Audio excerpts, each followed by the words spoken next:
Attention, embarquement immédiat. Les équipages de l'Archipel et du bouquet Grandvillers vous souhaitent un excellent spectacle.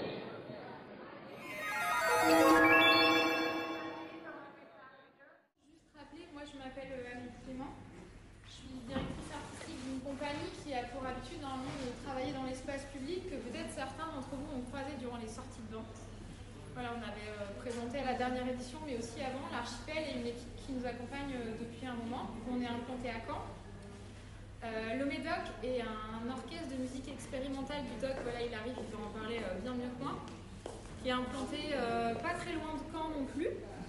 Et puis l'ORN, l'Orchestre Régional de Normandie, qu'on peut voir et qui sillonne le territoire pour faire différentes propositions. Donc ça, c'est les trois entités.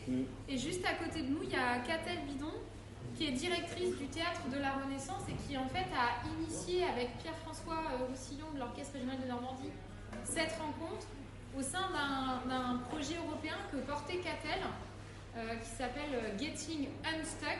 Donc si on essaie de le traduire, Getting Unstuck, ça veut dire essayer de se débloquer, sortir d'une situation dans laquelle on se sent contraint pour retrouver de la liberté. Et c'est ce projet européen dont je parlais brièvement tout à l'heure, qui du coup réunit la Pologne, la Finlande et l'Allemagne, et dont la France est porteuse de projet, chef de file, avec Catel. Peut-être Catel, si tu veux dire deux petits mots. Bonsoir à tous. Donc en effet, À la dérive des continents, c'est issu de ces 2 ans de recherche à l'échelle européenne. Et l'enjeu de cette recherche, c'était comment renouveler le récit migratoire et se questionner entre partenaires européens et comment inclure les personnes en situation de migration par l'art. Donc c'était les deux thématiques qui nous ont animés pendant 2 ans. Et Amélie et Clément se sont confrontés à la question, soit par la parole, soit par la musique. Et je vais leur laisser la parole. Ouais. Peut-être pour expliquer le début de cette rencontre, c'est un travail qui s'est construit en plusieurs étapes. La première, il fallait que Clément et moi on se rencontre, parce qu'on ne se connaissait pas. C'est 2 vocabulaires très différents entre le texte, la narration, les enjeux dramaturgiques et le travail musical que proposait Clément. Donc il a fallu qu'on trouve un vocabulaire commun. Ce qui était intéressant dans cette rencontre, c'est qu'on se retrouvait exactement dans la situation que moi je traversais sur le terrain, c'est-à-dire quand j'arrivais à un endroit et que je m'adressais à des gens qui parlent pas ma langue, qui viennent d'une autre culture et qui en fonction de leur niveau migratoire, je parle de niveau migratoire parce que derrière le mot migrant, il y a énormément de réalités extrêmement différentes qui peuvent aller jusqu'à des gens qui sont présents sur le territoire depuis plus de 15 ou 20 ans, parfois légalement, parfois illégalement encore sur le territoire parce qu'ils ont en fait leur papier en cours d'instruction. Donc l'illégalité, c'est ça, c'est un papier en cours d'instruction. Et puis une partie d'eux qui était là de manière très brièvement parce qu'ils avaient la volonté d'aller ailleurs en fait. Il se trouve qu'aux alentours de Caen, il y a une petite ville qui s'appelle Ouistreham, Rivabella, qui en fait donne un accès au port vers l'Angleterre. Donc vous avez une partie des ferries qui partent vers l'Angleterre.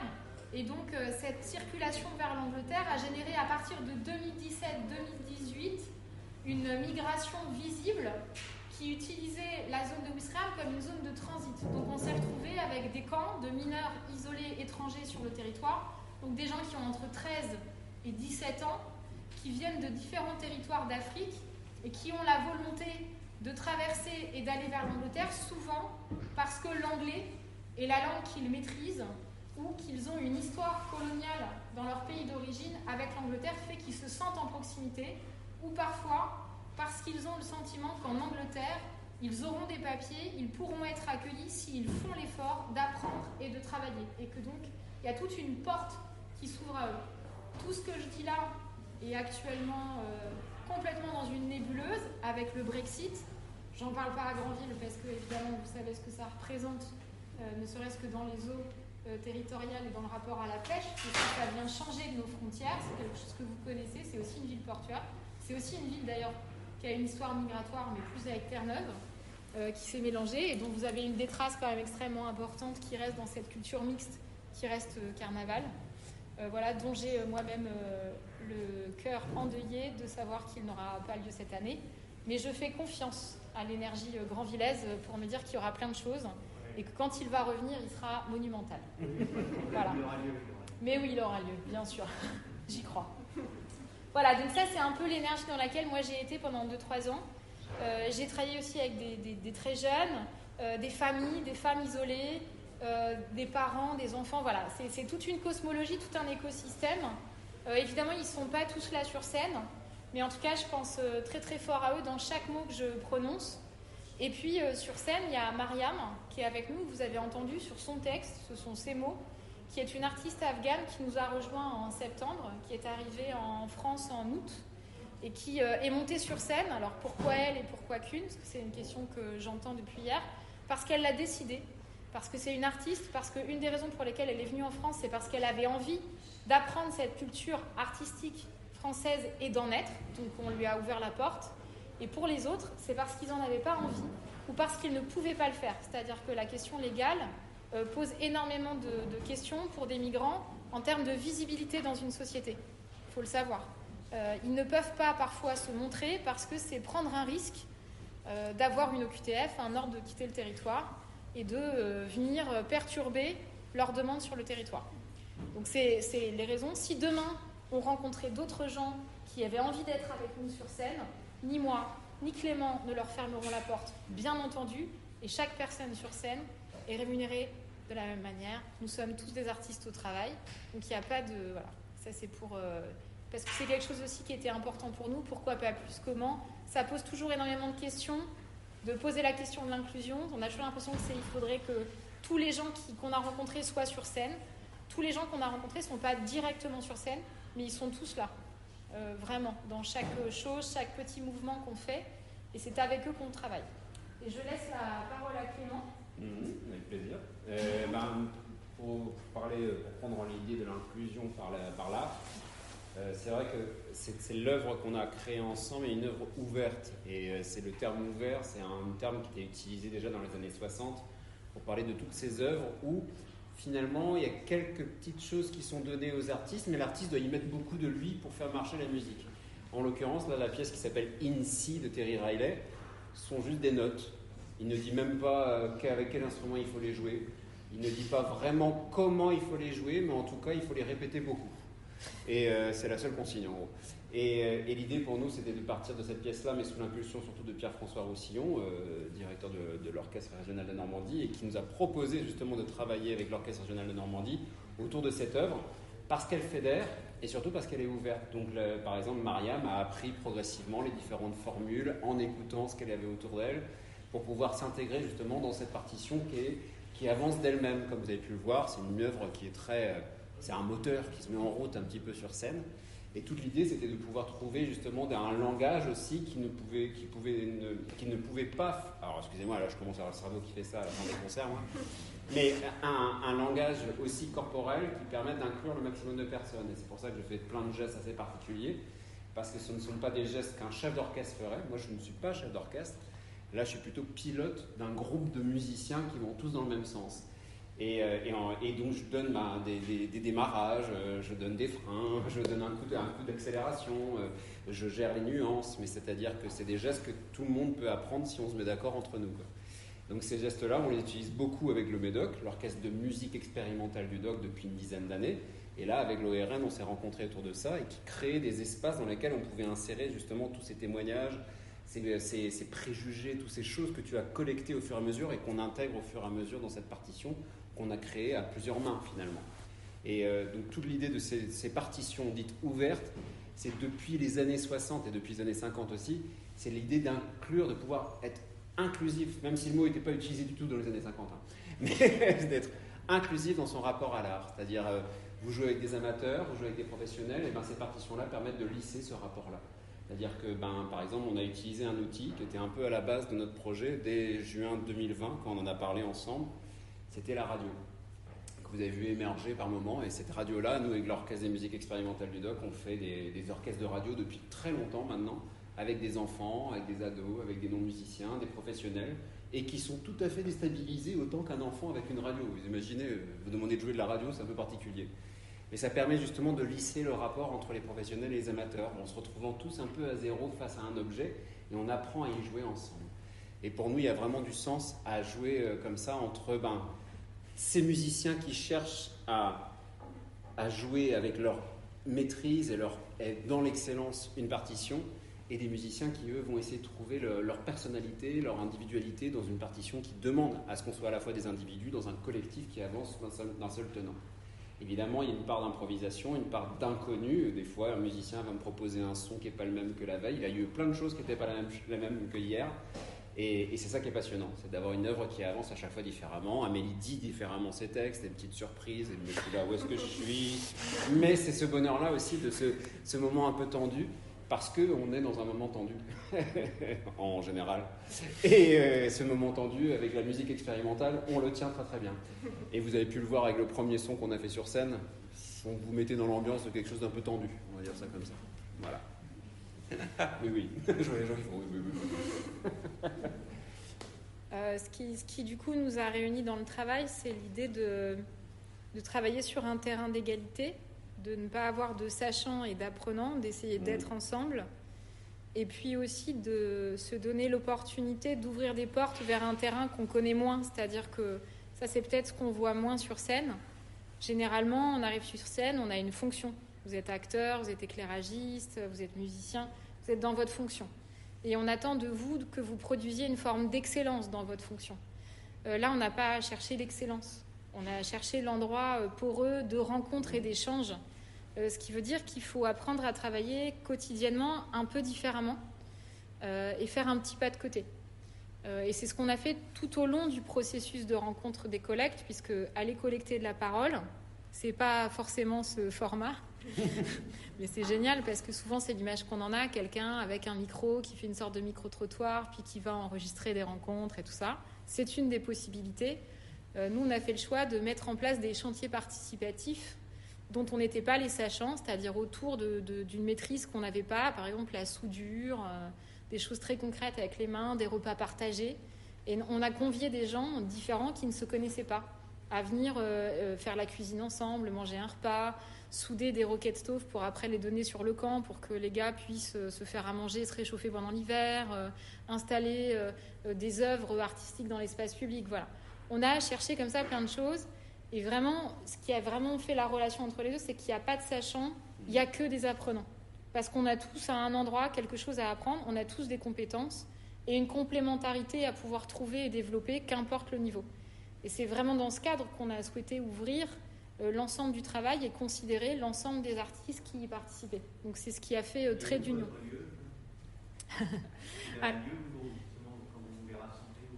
Alors en fait, à la Renaissance. Pour les chantiers, en fait, on travaille avec plein de partenaires différents. Donc un des partenaires avec lequel on a travaillé, parce que pour moi c'était important, ça avait beaucoup de sens, c'est le WIP, qui est en fait l'ancienne société métallurgique de Normandie, qui était une grosse industrie de la sidérurgie et du métal. Donc c'est là-bas qu'on a travaillé à la soudure avec les anciens soudeurs et les anciens ouvriers de l'usine, parce que c'est un lieu dans lequel, entre les années 1910 et 1990, à peu près au moment de sa fermeture, qui a été un gros choc pour les gens qui sont du territoire et qui s'en souviennent, un traumatisme extrêmement violent pour les ouvriers et l'ensemble du territoire, il y a eu 34 populations différentes qui se sont croisées à l'appel de ces industriels qui sont allés chercher de la main-d'œuvre. Donc on a eu les boat people, on a eu des Espagnols, on a eu des Italiens, on a eu des Polonais qui sont vraiment les premières vagues. Puis ensuite, il y a eu beaucoup de migration européenne, puis de migration africaine, puis de migration des pays de l'Est. Et encore aujourd'hui, sur ce territoire, sur le plateau, donc là où est en fait implanté le Théâtre de la Renaissance, qui est l'ancienne salle des fêtes et de rassemblement de l'usine, il y a encore des populations qui sont restées, qui se sont sédentarisées et qui ont créé cette mixité, dont parfois les 3e et 4e générations n'ont pas forcément d'ailleurs le background. Donc pour nous, ça avait du sens de faire ces chantiers à cet endroit. Parfois, ça se fait avec l'association qui s'appelle le CAMO, qui est une association d'urgence humanitaire, qui sont un rassemblement de citoyens et de citoyennes qui habitent Ouistreham ou à la périphérie de l'agglomération caennaise et qui, du coup, ont eu envie, quand ils rentraient le soir chez eux, de ne pas rester à rien faire face à des jeunes qui vivaient dans le froid, sans rien, à essayer de passer et d'aller sous la bavette d'un camion pour essayer de monter à bord d'un bateau. Et c'est hasard faisant ou pas, la ville dans laquelle habite Catel. Et c'est ce qui aussi a motivé. Moi, ce qui m'a poussé à travailler, c'est qu'en 2017, on a commencé à voir sur Caen arriver une migration qui était visible. Non pas qu'elle n'existait pas avant, ça c'est pas vrai, mais par contre elle est devenue visible parce que ce sont des familles et des mineurs qui sont arrivés. Et qu'il y a eu comme un mouvement dans la ville de quelque chose un peu de fantomatique, quoi. On a vu des gens errer dans la ville sans savoir où ils étaient. Quand j'ai travaillé avec eux, par exemple, les seuls trajets qu'ils faisaient, c'était le foyer d'urgence, où ils pouvaient dormir la nuit, le local de Médecins du Monde, le foyer d'urgence et la bibliothèque municipale, qui ouvrait ses portes et permettait un accès Wi-Fi au chaud, avec la possibilité de se brancher. Et donc, quand j'ai commencé à travailler cette cartographie avec eux, pour comprendre comment ils appréhendaient la ville, à 500 mètres plus loin que ce triangle, ils étaient perdus. Ils étaient vraiment perdus. Donc on a commencé à faire par exemple des visites de la ville pour eux. En anglais, en farsi, en perse, on a cherché. Et ce qui nous a beaucoup décalé au début, c'est qu'au début, pour être tout à fait honnête, moi je suis arrivée, puis j'ai dit on va faire un atelier de théâtre, ça va être super, on va le faire en anglais, ça va vous faire du bien. Et je me suis fait envoyer bouler, à juste titre, où on m'a dit mais ça va pas ou quoi? Moi je sais pas où dormir, je sais pas quoi manger, je sais pas ce que je vais faire de ma vie, tu veux que je fasse du théâtre, mais je m'en fous. Je m'en fous de ton théâtre. Alors, bon bah Ouistreham, ça se passe pas bien. Je vais pas vous inventer autre chose. Non, ça se passe pas bien. C'est-à-dire que là, on en est à inventer des choses qui peuvent se cacher dans les buissons pour éviter qu'on leur vole avec la police municipale. Puis on a eu sur Ouistreham une police qui n'est ni municipale. Vous savez, c'est ce qu'on appelle maintenant dans les manifs les hommes tout en noir. C'est loups dont on ne sait pas trop l'identité, qui sont pas identifiables, qui sont particulièrement agressifs avec les jeunes. On a une population de jeunes garçons sur ce territoire.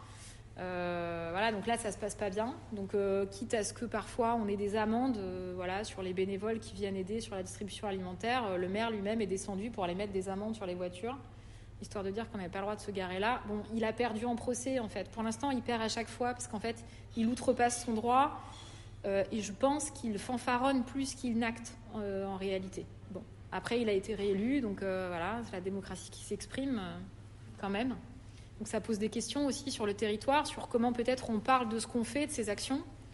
Sur Caen, c'est une nébuleuse, c'est-à-dire que la ville de Caen n'a pas un comportement agressif vis-à-vis de la population migrante qui est sur son territoire, c'est pas vrai. Bon, par contre, elle favorise pas non plus. Donc voilà, il y a une espèce de, je sais pas, j'hésite entre la politique de l'autruche ou je sais pas comment faire peut-être aussi, c'est ça. Comment agir, comment moi en tant qu'autorité publique j'y vais et j'assume ce que je fais. Bon bah là c'est confus. Ceci étant, on peut mobiliser des choses.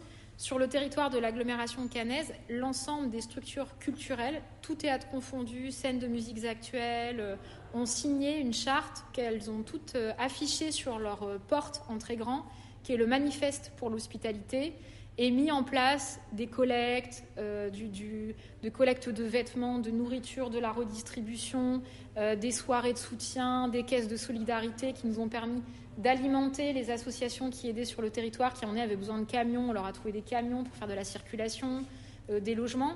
Il y avait à Caen un des plus grands squats de France qui s'appelait le squat du Marais, où il y avait plus de 450 personnes. Moi, c'est là où j'ai commencé mes recherches, avec énormément de populations différentes, des familles, où tout d'un coup, il y avait un lieu précaire, vraiment, parce que réparer, par exemple, on s'est tous mis à apprendre à faire de la plomberie. C'est un vrai métier, la plomberie. Qui était un ancien local, en fait, du groupe EDF, dont les anciens ouvriers eux-mêmes ont ouvert les compteurs en toute sécurité. C'est-à-dire que ce sont les anciens ouvriers de cet outil de travail qui n'était plus utilisé, qui ont ouvert les compteurs, permis la lumière, le chauffage, et nous ont aidés à l'entretenir. Ça a duré plusieurs années, ça a brassé énormément de gens. Du coup, c'était un lieu de rassemblement. C'était une sorte de cabane dans les bois, quoi, en fait, au milieu de la forêt, où on était ensemble et où, du coup, les projets ont commencé à se construire. Puis, il y a eu le moment où ça s'est arrêté, parce que ça devenait problématique, c'était devenu le plus gros de France. Donc là, ça a créé un vide. Et donc, aujourd'hui, c'est des entités. Mais il y en a beaucoup. Et vraiment, il y a énormément de gens, de citoyennes et de citoyens lambda, qui n'avaient pas du tout prévu d'agir sur ce terrain, sur cette question, qui ne s'étaient pas prédestinés à quoi que ce soit sur le sujet, qui parfois n'avaient jamais milité avant, qui tout d'un coup se sont mis à agir, à aller voir ce qui se passait, à se rassembler, puis à trouver des gens, et comme ça, il y a une énergie qui s'est contaminée. Aujourd'hui, on vient d'ouvrir un nouveau squat sur les bords de rive de Ouistreham, qui du coup, là, va passer son premier week-end, et on sait que ce sont les premières 48 heures qui sont importantes. Au regard de la période hivernale qui commence à se durcir, on aura au moins un peu de temps de tranquillité, on l'espère, jusqu'à fin mars, début avril. Et puis paradoxalement, parfois il y a des choses assez tristes comme la Covid, qui n'est pas une chose joyeuse qui nous arrive toutes et tous. Mais là, sur les occupations d'urgence, le Covid nous a aidés à plaider au niveau des juges le fait qu'il fallait aussi mettre à l'abri sanitaire ces populations particulièrement fragilisées. Donc moi, par exemple, on a ouvert une maison à côté de chez moi qui était inhabitée par un bailleur social depuis plus de 4 ans, chauffée. Donc on l'a ouverte, on a mis 2 familles géorgiennes dedans qui ont pu rester 1 an et demi. Et en fait, on a négocié avec le bailleur. C'est-à-dire que ça ne s'est pas fait violemment. On lui a écrit une lettre, le voisinage. On lui a demandé si c'était possible de faire preuve de clémence. Ce à quoi officiellement il a répondu non. Puis il nous a appelés en disant oui. Voilà. Mais c'est un petit témoignage pour dire qu'il y a des interstices possibles. Il y a des endroits de contentement réels. Il y a des vrais moments de joie sur un sujet comme celui-là. Il y a des vrais moments de bonheur. Évidemment qu'il y a des moments durs, âpres, comme beaucoup dans les existences humaines. Et il y a surtout pour nous l'envie d'aborder une conversation et aussi qu'une scène de théâtre puisse être, à un moment donné, l'endroit d'une prise de parole claire, nette sur le sujet. Oui, bien sûr, c'est des collègues. non, mais beaucoup des lieux de fabrique, mais l'ensemble des lieux de fabrique, et vraiment, ça a été aussi simple d'appeler parfois des lieux labellisés pour leur demander de l'aide, pour organiser des rencontres, y compris des centres dramatiques nationaux qui sont parfois un peu complexes à appeler. L'ensemble des structures ont été partenaires sur cette question. Il n'y a pas eu de sujet dessus. Donc c'est une grosse implication maintenant, c'est plus seulement de constituer un spectacle. Oui. Là, vous êtes complètement immergé. Oui. En même temps, je dis oui. C'est-à-dire, bon, moi, je suis militante quand même. Alors, je suis pas du tout encartée ou quoi que ce soit, mais d'un point de vue citoyenne, j'ai toujours essayé d'être en action sur quelque chose. Donc en fait, c'est arrivé assez naturellement chez moi en 2015-2017 quand j'ai commencé à chercher des endroits. J'ai commencé par de l'humanitaire, d'action. Puis après, j'ai commencé à interroger la place de l'artiste dans ça. Alors ça prend du temps de trouver le bon endroit, de trouver l'équilibre. Où est-ce que mes compétences elles peuvent aider? Parce que je suis pas médecin, je suis pas infirmière, je suis pas psychologue, je suis pas avocate, je suis pas juge. Donc en même temps, j'ai des limites sur ces questions d'ordre premier pour eux. Mais voilà, je suis là quand même. Donc là, j'ai trouvé au fur et à mesure ma place. Je me suis aussi décomplexée. Il y a un travail de dire, bon, bah voilà, je ne vais pas pouvoir sauver et changer d'un coup de baguette magique la situation comme ça. Mais je vais être là, je vais venir à chaque fois que je peux. Donc ça, c'est quelque chose de régulier à mettre en place et qui en fait permet de décloisonner très vite la rencontre et de rendre les choses assez fluides. Et puis après, j'ai presque pris un peu de distance en fait. J'ai commencé à regarder le sujet d'un autre point de vue. Moi, j'appelle ça sur le bord de la route, quoi. Où j'ai continué à agir, mais où toujours, c'est comme si j'avais un œil un peu à côté en essayant de me dire, voilà, quel va être le mot juste que je pourrais porter sur scène qui raconte ce que je suis en train de sentir de ce qui se passe. Donc, je prenais énormément de notes.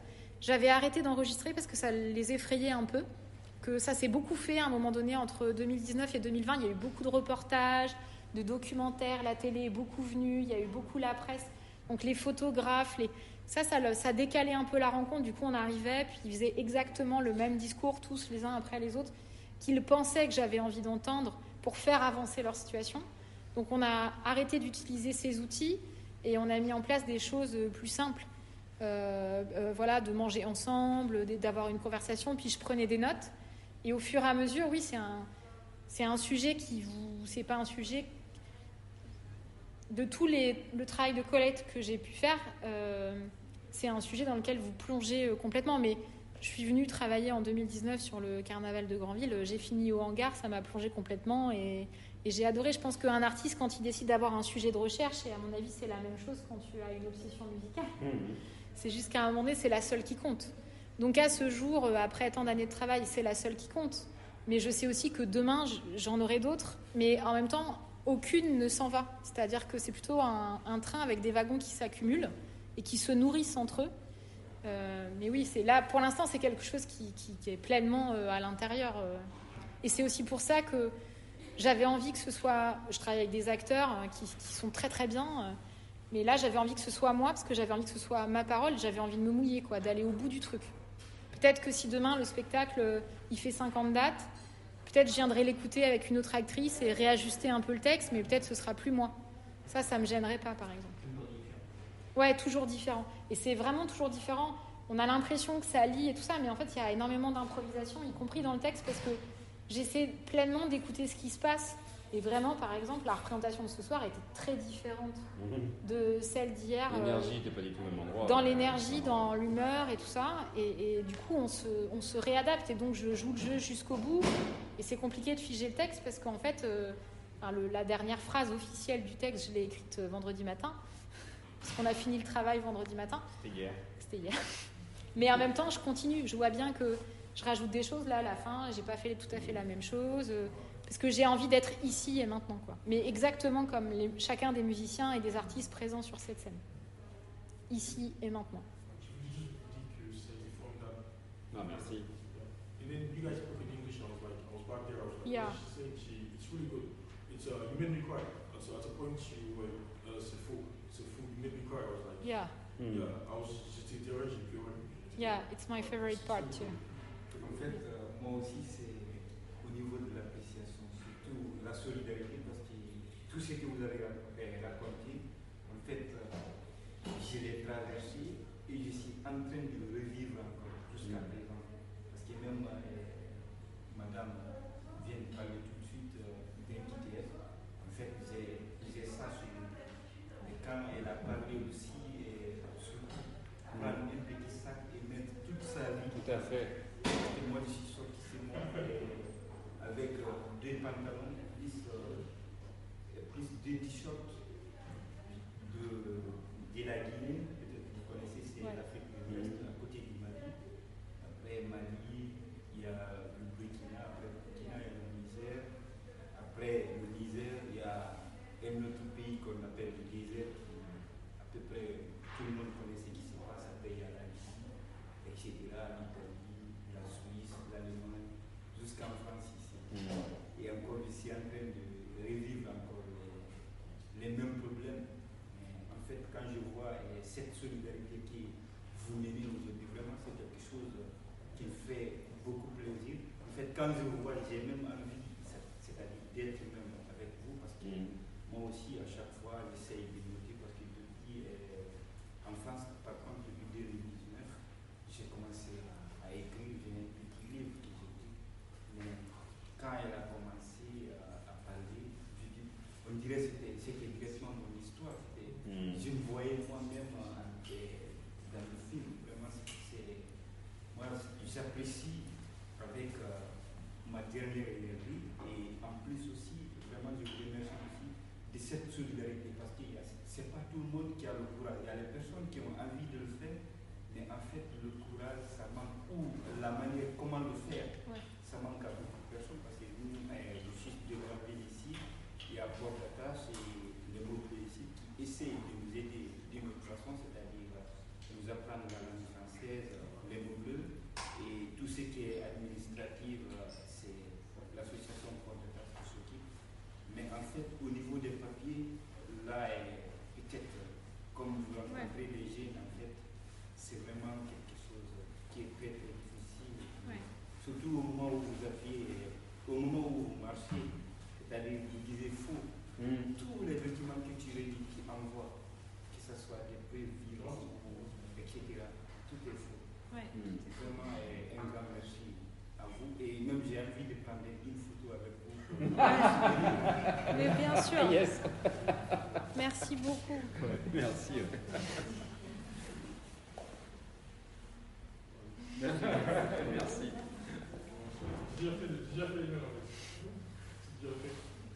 Est-ce que vous avez des questions peut-être sur là pour ça. Là, il y a 2 représentations. En fait, c'est toujours comme ça sur des longs processus. Là, ça fait 2 ans et demi qu'on travaille à différents endroits. On s'est recroisés avec des rencontres avec nos partenaires polonais, finlandais et allemands à plusieurs reprises autour du projet européen. On avance comme ça au fur et à mesure et à la fin, on voit une forme qui se crée, mais qui se crée dans l'instant. Et donc il a fallu qu'on attende la fin pour voir l'objet en fait, parce que comme on disait, il y a de l'improvisation, il y a de l'écoute, ça change jusqu'au dernier moment. Et donc là maintenant, on a une forme qui peut vivre autrement en fonction des personnes qui pourront s'intégrer à l'intérieur, si des personnes désirent entrer justement dans les processus de création. Mais oui, il y a eu 2 dates, mais on verra après. J'espère qu'on aura beaucoup. Sans doute, j'espère aussi. Non, mais pour l'instant, on a un bon retour de ces 2 dates et puis on sent que en fait, ça répond aussi à un cri, je pense, à quelque chose que peut-être on est nombreux à vouloir pousser, dire et dont on a du mal à trouver les endroits d'expression de ce qu'on traverse. Et c'est aussi moi ce que j'avais envie de faire, c'est aussi ce que j'ai ressenti dans la collecte, notamment en discutant beaucoup avec les bénévoles et les gens engagés, y compris les gens qui sont pas forcément d'accord, parce que je suis allée vraiment des 2 côtés. Et je n'ai pas, en tout cas, j'ai pas collecté ou travaillé uniquement sur ma communauté et mon premier cercle.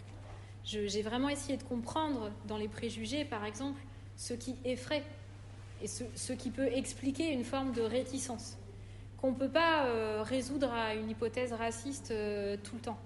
C'est pas vrai, c'est plus complexe que ça, c'est plus intime et plus profond, et ça pose la question de comment on fait avec celui qui n'est pas comme moi, qui n'a pas les mêmes rites, qui n'a pas les mêmes croyances, qui n'a pas les mêmes coutumes, qui ne fait pas les mêmes choses que moi quotidiennement, et avec lequel, quand j'ai passé une journée, j'ai le sentiment qu'on se connaît, et le lendemain, je ne sais plus qui il est. Et ça, c'est quelque chose qu'on traverse des 2 côtés. Et ça, je l'ai compris assez vite. Et du coup, j'ai eu envie d'essayer d'exprimer ça. Donc, j'ai mis en place, par exemple, des ateliers qui s'appellent « On se dit tout ou presque », qui sont des espaces de parole, donc soit à l'école, mais j'en ai fait aussi dans des médiathèques, plutôt dans des espaces clos pour que les gens se sentent bien. La règle de base, c'est tout ce qui se dit ici ne sort pas d'ici. Donc, il n'y a pas de téléphone, ça enregistre pas. Enfin, il y a vraiment une règle. Voilà, on va se lâcher un peu. On met le mot migrant sur un tableau et on fait ce qu'on appelle une constellation. On va écrire tout ce que les gens pensent. Et au bout d'un moment, on entend des choses terrifiantes, des clichés, des préjugés qu'on entend mais tous les jours, tout le temps, depuis je ne sais pas combien d'années, c'est fatigant. Donc moi, je les écris. Et puis après, dans ce groupe de personnes, il y a des gens qui s'autorégulent. C'est là où il faut faire confiance à la société, en fait, dans sa diversité. Des gens qui disent « mais tu ne peux pas dire ça ». Pourquoi tu dis ça? Tu te rends compte que tu dis ça et que tu es à côté de machin? On sait très bien qu'il vient du Mali, de Guinée, parce qu'en plus je le faisais avec des gens qui étaient en situation migratoire avec nous. Tu peux pas dire ça. Non, mais je suis désolée, je dis pas ça pour toi, mais je dis ça pour le reste. Ça, c'est aussi quelque chose qu'on entend beaucoup. Parce que tu comprends, moi je me suis formée, alors je veux travailler. Si toi tu viens et que tu prends mon travail, comment je fais? Et on va jamais s'en sortir dans mon pays. Aussi, ici c'est pas l'Eldorado. Tout ça, je l'ai entendu des tas de fois. Et puis après, factuellement, et donc là c'est un travail que j'ai mené avec la CIMAD, et l'ASTI, qui sont 2 associations très précises et avec les super rapports de l'INSEE, qui sont assez longs et complexes à lire, mais très utiles, où tout d'un coup j'arrive et je dis ça c'est faux, ça c'est vrai, mais dans cette proportionnelle, ça c'est faux. Et où du coup j'ai utilisé des images, où tout d'un coup je dis voilà, on est 40 dans cette salle, il y en a 10 qui doivent partir. Mais pourquoi? Parce que c'est la règle européenne, il y en a 10 qui doivent partir. Il y a un emploi sur 5 en France qui est interdit aux gens qui ne sont pas intra-européens. C'est beaucoup, hein, c'est pas une petite proportionnelle. Tous les travailleurs migrants qu'on a sont sur des emplois où nous, on a de la pénurie. Moi, j'ai rencontré des gens qui sont biologistes, chirurgiens dentaires dans leur pays, qui ne savent pas quoi faire ici parce que les validations de diplôme ne fonctionnent pas. Donc en plus, on manque de main-d'œuvre compétente à des tas d'endroits. Et on n'utilise pas parce qu'on ne leur octroie pas ou on préfère examiner pendant un certain temps d'épuisement parce que les démarches administratives sont totalement épuisantes pour être sûr qu'on leur met bien le petit pins. Bon d'accord, il a fait beaucoup d'efforts, alors il a le droit. Je trouve qu'il a le droit. Sachant qu'en plus, à l'OFPRA, moi j'ai rencontré les gens qui examinent les dossiers, eux-mêmes le disent, ce ne sont pas des spécialistes de la géopolitique internationale. Ils ignorent réellement ce qui se passe dans les pays. Donc quand ils collectent les récits, la question est de savoir si le récit que vous allez produire va convaincre la personne qui est en face de vous. Ce n'est rien d'autre que ça. Et une fois que j'ai compris ça, je me suis dit, ce n'est rien d'autre que du théâtre. C'est du théâtre. Et donc là, quand je suis revenue voir les gars, je leur ai dit, en fait, si je peux t'aider, avec ma compétence d'actrice. Et je vais, vas-y, travaille ton récit. Comment tu le dis ? Non, pause, respire, baisse ta tête. Voilà, prends le temps. Fais comme si tu pensais. Ferme tes yeux. Et c'est vrai, je l'ai fait. Je l'ai fait parce que tout ça, c'est de la fiction. Et donc, ça ne se joue qu'à la crédibilité du récit qui va être porté par celui qui va devoir convaincre son examinateur. À part un moment de crise internationale comme ce qu'on traverse avec l'Afghanistan, où tout d'un coup, dans un laps de temps très court, parce que c'est déjà plus vrai, l'Europe dit « oui, on va accueillir les réfugiés afghans ». Et donc là, vous avez intérêt de passer votre procédure extrêmement rapidement, parce qu'en moyenne, 2-3 mois plus tard, vous pouvez être sûr que ça referme. C'est exactement ce qui s'est passé avec l'Allemagne. Et ça, par exemple, c'est vraiment les ressortissants allemands qui m'ont appris ça. Parce que moi, quand je suis arrivée, je dis qu'est-ce que vous avez de la chance d'avoir Angela Merkel sur le sujet, c'est super. Ils me disent non. Il y a eu une annonce internationale, 3 semaines après, c'était refermé. Qu'est-ce que tu crois ? Donc, il y a vraiment... En fait, il n'y a pas d'endroit idyllique, mais il y a un vrai problème de fond sur pourquoi nous n'aurions pas le droit, toutes et tous, à une libre circulation des individus sur cette planète Terre. Il y a un truc complètement absurde. Et c'est très médiéval, en fait, comme pensée. Même au XVIIe ou au XIVe siècle, on circulait plus librement. Et puis tout d'un coup, ça s'est durci pendant le Second Empire. Parce qu'il y a un truc très guerrier, très frontière, très territorial. C'est mon pouvoir, ça c'est ma limite. Il y a la notion de nation qui vient se mélanger. Et c'est dommage parce qu'elle vient se ternir. Parce qu'en fait, une nation, ça peut être une belle idéologie, ça peut être beau. Moi, j'ai pas de problème avec ça. Le fait qu'on se retrouve sur des règles, des valeurs morales, un projet de société... Mais let's go, Mais je pense vraiment que notre génération, elle se pense pas... Enfin, j'ai le sentiment qu'en tout cas, elle se pense pas à une échelle franco-française régionalisée. Elle vit avec des outils qui la mondialisent, qui la rend européenne, je peux y arriver, plus que tout. Et elle veut bouger.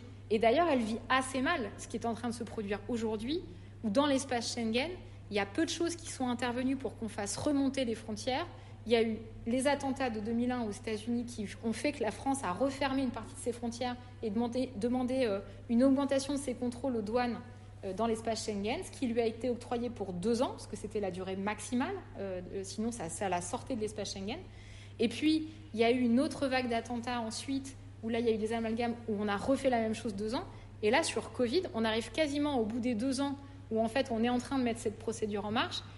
Je pense que les gens ne se rendent pas compte, mais il va falloir être extrêmement vigilant à ce que cette procédure d'urgence de refermer les frontières au sein même de l'espace Schengen ne se prolonge pas sous prétexte d'un virus qui, lui, de toute façon, passe les frontières, manifestement. Il n'a rien à carrer. Donc, on est à un moment un peu de l'histoire, il y en a eu d'autres, mais c'est un des moments charnières. Et je pense que c'est aussi pour ça qu'au fur et à mesure du travail, j'avais vraiment envie d'avoir une parole à JE, qui implique quelqu'un et qui dise, sans donner des leçons, avec beaucoup d'humilité, mais juste de dire, en fait, il va falloir qu'on ait une vraie conversation, parce que sinon l'histoire va nous glisser entre les doigts. Et nos enfants nous le diront. Il ne faut pas croire. Moi, j'ai une question, c'est plutôt musical, avec les musiciens d'orchestre régional. Ça s'est bien passé, parce que c'est un répertoire En fait, l'enjeu était là aussi, c'est-à-dire que nous, ce qu'on imagine aussi, c'est pour ça que c'était intéressant de travailler ensemble, c'est-à-dire que la musique expérimentale, comme elle est représentée et comme elle est dans l'imaginaire des personnes, c'est une forme d'étrangeté. C'est-à-dire, c'est pour chaque personne qui entend un son qu'on peut émettre, c'est toujours se dire, mais pourquoi est-ce qu'il fait ça ? Qu'est-ce qu'il veut nous dire à travers ça ? Qu'est-ce qu'il peut porter, ce son-là ? Moi, j'aime les sons qui font mal, par exemple. J'aime les sons qui me dérangent. J'aime les sons qui me troublent parce qu'ils vont chercher quelque chose que je ne connais pas. Et donc, si je ne le connais pas, je vais aller vers lui et je peux créer du discours avec quelqu'un en face parce qu'il ne le connaît pas non plus et donc on peut en discuter. Et c'est ça que je cherche. Mais vous voyez ce que je veux dire ? C'est parce qu'on est ignorant que moi je trouve que c'est passionnant quand on est face à un objet. Quand on est tous ignorants avec une radio, c'est à ce moment-là qu'on peut commencer à avoir une horizontalité et se dire tiens, on va tous apprendre en même temps à pratiquer. Parce que tout d'un coup, on a un objet. Faire de la musique avec un crayon, par exemple. Vous donnez un crayon à 60 personnes et un papier, et ben vous pouvez faire la musique la plus belle du monde. mais c'est parce qu'il suffit de savoir comment on va le faire ensemble et se mettre d'accord sur une gestuelle. Et cette ignorance-là, c'est parce qu'on l'appelle ça ignorant, on la déprécie. Alors que justement, ce qui était intéressant, c'était de montrer aux musiciens de l'ORN, comme aux musiciens de l'Omédoc, parce que pour l'Omédoc, c'était très particulier, ils étaient dans une position d'interprète, dans un orchestre, alors d'habitude, on est là à réfléchir à 10, on lance tout, c'est très horizontal, il n'y a pas de chef, il n'y a pas de directeur. Et tout d'un coup, j'ai une position qui était beaucoup plus celle d'un directeur. Et bien pour les musiciens de l'ORN, c'était vraiment, je pense, vraiment une action qui, pour eux, c'était les responsabiliser face à une partition, qu'ils fassent des choix dans un collectif, parce qu'il faut faire des choix, savoir qu'est-ce que je vais jouer à quel moment. Donc c'est une responsabilité qui est très démocratique. Et d'autant plus, c'est se dire, je suis... Ah, tout à fait, complètement, parce que je ne suis pas le démiurge qui va leur dire c'est mal ou pas. C'est quand ils me proposent un son, là on a eu des sons ce soir qui n'étaient pas du tout, on n'a jamais eu de la semaine, en répétition, et c'était super. Je faisais à chaque fois, je ne sais pas si vous avez vu, je faisais des pouces comme ça tout le temps aux gens, mais c'était pour leur dire vas-y continue, c'est super, ça c'est super ce que tu me proposes, parce que je leur ai pas demandé de faire ça. Et donc c'est aussi en cela que la musique expérimentale parle d'une société qui est en devenir tout le temps. Et depuis les années 50, je veux dire, c'est un propos, faut le dire, la musique expérimentale a été créée par des gauchistes, faut le dire franchement, quoi. C'est-à-dire des gens qui pensaient que justement il fallait casser le modèle de l'orchestre du 19e siècle avec cette hiérarchisation hyper pyramidale où trône au-dessus de tout le monde le compositeur qui déverse justement son savoir auprès des ignorants qui vont apprendre à jouer sa musique comme il le souhaite dans sa tête. Ce n'est pas du tout le propos d'une telle musique comme on a fait ce soir. C'est plutôt de se dire comment on agence des personnes qui vont tous dans le même sens, mais avec des individualités. Évidemment, si on creuse, et qu'on creuse pendant 3 semaines encore sur ça, on arrivera à un vrai choix personnel de tout le monde, et je pourrais tout à fait sortir de scène. C'est-à-dire que là, ce que je fais, c'était juste le pilote pour dire « c'est cool, allez-y, continuez ». Mais si à un moment, ils ont suffisamment de confiance et qu'ils ont une maîtrise de là où ils vont, et ben après, je laisse les gens vivre, et ils font leur propre choix. Et là, ce soir, j'ai beaucoup moins dirigé que hier soir déjà. Et des moments, je les écoutais, je leur faisais juste « ouais, c'est cool, c'est bien. Allez, on va diminuer parce qu'il y a quand même Amélie, il faut qu'on l'entende sur un mot en particulier. Donc moi, je la capte, je faisais le relais. » En fait, tout le propos de ces musiques-là, comme le travail que tu fais, c'est l'écoute. C'est-à-dire, on est là à un endroit, j'écoute ce qui se passe à l'autre bout de la scène, je réagis avec ce qu'il y a à l'autre bout de la scène. Dans un orchestre de culture classique, il y a des oreilles qui sont celles du chef d'orchestre, et qui va faire que tout le monde va pouvoir jouer dans le même sens. Mais celui qui est au bout de l'orchestre, il n'entend rien du tout de ce qu'il y a devant. Donc il y a une confiance en une seule personne. Et là, c'était pas l'idée, c'était de leur dire essayez d'être à l'aise pour pouvoir vous dire que vous allez tous ensemble en faisant vos propres choix. Donc c'est pour ça que la musique, elle a même s'il y a une part je veux dire, on a essayé on n'a pas forcé la rencontre, mais on s'est dit on a des médiums différents. Toi, le mot, en plus des mots du réel, est issu du réel la plupart du temps. Moi, des idées plutôt abstraites liées au sonore et qui n'ont pas l'intention d'exprimer une émotion. Je veux dire, dans le INSI de Terry Riley, il n'y a aucune intention de narration et aucune intention de porter un texte à travers cette partition-là quand elle a été créée dans les années 60.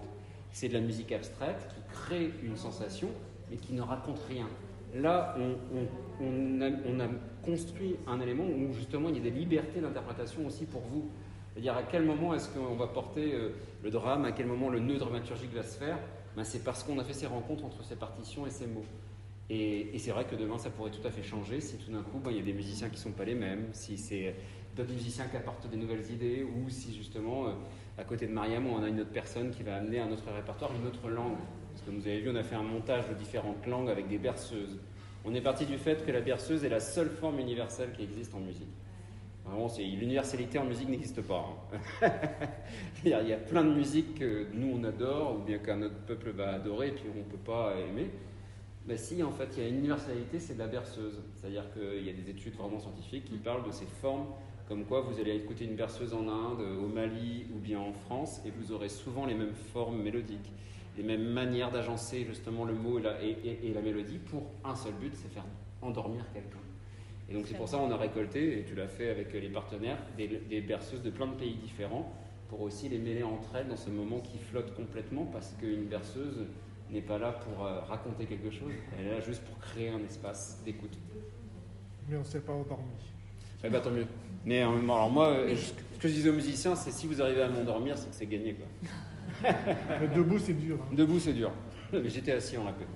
Et puis il y a une part du travail parce que le vidéaste n'est pas là, mais il fait exactement le même travail. C'est-à-dire que toutes les images que vous voyez dans la vidéo sont issues du réel. Par contre, elles sont travaillées pour qu'elles deviennent picturales et qu'à un moment donné, elles se fondent. Mais la forêt de Białowieża, c'est la forêt de Białowieża que vous voyez derrière vous, qui est vraiment cette frontière, ce no man's land en ce moment au niveau de la Pologne et de la Biélorussie. Il y a toutes les images en fait terribles qu'on a pu voir et revoir dans les journaux et qui tournent en boucle comme si c'était pas des gens derrière, quoi, comme si on était en train un truc à la chaîne de l'horreur, et puis le mec parle, puis c'est en grand, puis c'est en petit, puis c'est 4 fois en petit. Enfin, ce truc assez absurde cinématographiquement parlant quand même. Nous, on a pris ces mêmes images et on s'est dit, on va leur donner un nouveau vocabulaire, un nouveau potentiel. On va les nettoyer, quoi. On va leur donner une autre interprétation. Et le vidéaste, qui est Nicolas Giraud, avec qui je travaille, c'est un vidéaste que j'ai rencontré sur un autre spectacle où on travaillait sur le Troisième Reich. C'est pas beaucoup plus gai, et où on était aussi face à cette brutalité des images du réel. Et c'est quelqu'un qui arrive vraiment à comprendre comment tout d'un coup on peut avec les mots assembler et la musique créer cet ensemble pour que cette réalité qui peut paraître oppressante et dure, elle ait une autre potentialité en fait. Et après chacun lui donne l'horizon et la vision dont il a envie.